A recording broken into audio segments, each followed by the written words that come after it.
Good news! Family Tree Maker 2024 was just released this last week. This is May of 2025. Now, why did they call it 2024 when it's 2025? Well, we're going to talk about some of that stuff along with a lot of other things. I had a viewer ask me to kind of talk about what are the new features on this program and what do I think about it. And so I thought I'd do a quick video to just kind of outline the new release and what it's got in it for you and whether or not it might be worth it for you to pick it up or not. So my name is Aimee Cross. I'm here to help you take your genealogy to the next level, and having a good genealogy program on your computer can really help you. Even if you build your tree on a platform like Ancestry or something like that, you may want to keep things secure and have another place to put it. And quite frankly, that's why I like Family Tree Maker. It syncs really well with Ancestry. There's no other program that syncs as well, in my opinion, with Ancestry, and that's where I do a lot of my work. So it's why I like it. Let me backtrack a little bit. The last issue of Family Tree Maker was 2019. And so it's been a number of years since they did an update. And a little over like about a year and a half ago, they made an announcement to those that currently have the program. Hey, do you want to upgrade? And this is the cost. And we're going to have it out soon. Well, soon didn't happen. And at Roots Tech 2025, so this was in February, the end of February into the beginning of March of 2025, I got a chance to sit down with Dov Wilson, who is the man in charge of Family Tree Maker at Makiev. And he is such a nice guy. A nicer guy cannot be found. And he sat down and really honestly kind of talked to me about some things they got behind. And then he kind of thought it'd be out in the next month. It wasn't out in the next month. So there's a lot of people that are kind of upset at Family Tree Maker, not so much because it took them a long time to get it out, but because they didn't communicate well with their clientele. Quite frankly, I agree with that. I love Family Tree Maker. I think it's a really good program, and I have upgraded my program, and I paid for that. I'm not getting paid anything from them to do this. I don't work for them. This is just all my own thoughts. But I really do like the program. I think it's, if not the best, one of the best ones out there. But I too was not pleased with the lack of communication when they had taken my money. And so I understand why some people are kind of a little irritated. Now the big question is, what do I think about the changes? And a lot of the response that I've been getting from people on my channel is I'm not really seeing a big difference. And in some ways there's really not. So today we're going to go over the different things that are happening on Family Tree Maker, what this new program has for you, and then you can decide whether or not you want to get it or not. All right, so what does 2024 have in it, even though it's 2025? And FYI, I did ask Duff about that. Why don't you just name it 2025? You're not releasing it until 2025. And he said, no, we're calling it 2024. Quite frankly, I don't understand that either. My guess is they already had a lot of stuff created that had 2024 on it, and they didn't want to spend the money to revamp everything. The majority of the changes are, quite frankly, back-end changes, I think. And that's why some people are kind of like, well, what good is it? And let me explain what I mean by that. They say that the speed is like 35% better to load your tree or to back up your tree or do things like that.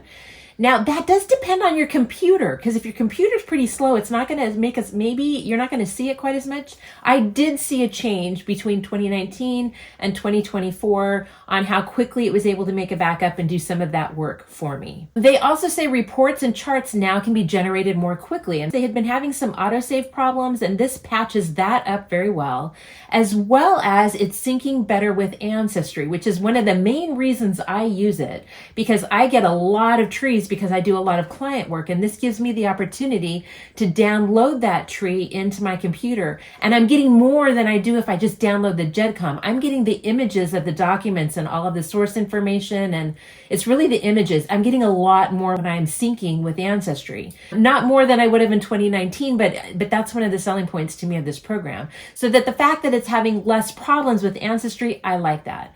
One of the other things that they said is that they've made it a lot crisper and a lot cleaner. And so if you have a larger monitor that you're looking at the program on, the resolution is going to be a whole lot better. This is back-end stuff.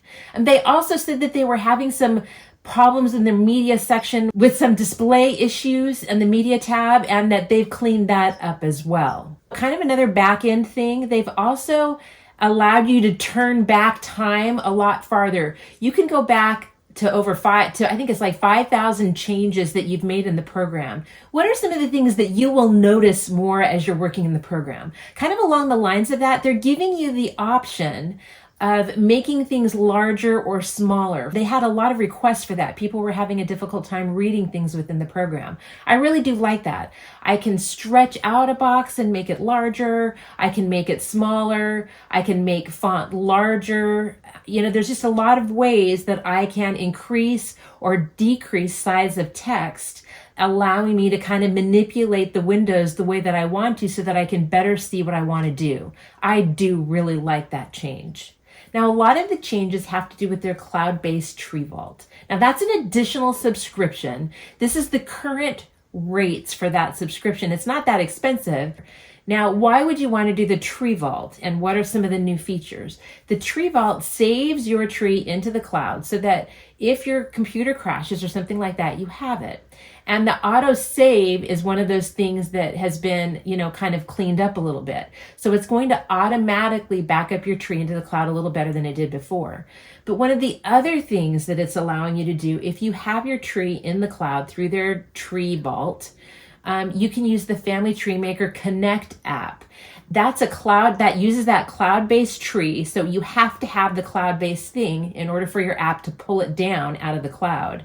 And it is only a read-only tree, but if you're somewhere traveling or whatever, then you can pull down your tree into that app, which is helpful. One of the other things, one of their big changes that they've made, which I think could be really helpful for some people, and other people are going to be like, I don't really care, is the ability to connect with other people. They're calling it the Connect Workspace. And what that does is it allows you to share your tree with family members or with other people. But again, you have to subscribe to that tree vault in order for that functionality to work. And that will also track who changed what in the tree. So that's kind of a slick thing. They have added a new resource center, which I think is really helpful because there's these guys out there that are trying to fake like they are Makiev and Family Tree Maker, and they want to offer you technical assistance, but they want to charge you for it. By the way, if you ever see that, if you want to get a phone call, if they want you to phone them, or if they want to charge you, it's not the right company. You don't want to use that. And so they've added more resources in the program for you to get assistance, and I do like that a lot.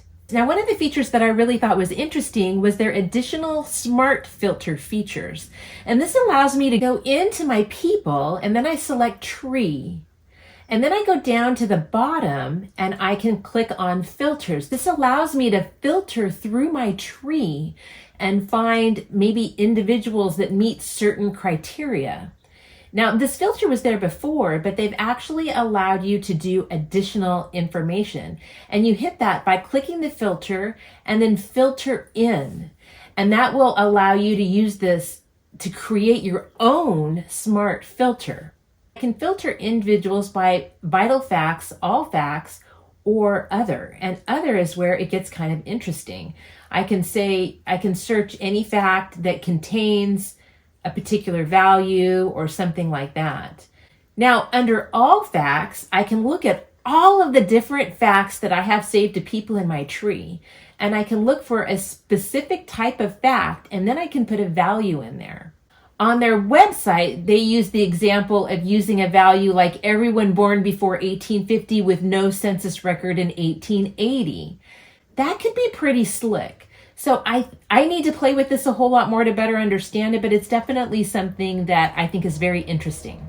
And then finally, one of the other big changes that they've talked about is they really beefed up their photo editing tools. And the new photo editing tools allow you to kind of clean up a photograph and do a number of different things with your photograph. I think that can be really helpful. But really, everything's kind of going that way. So if you are working on another platform like MyHeritage or Ancestry, you're getting a lot of those tools there as well. Yet, if you're not, these tools could be very helpful for you.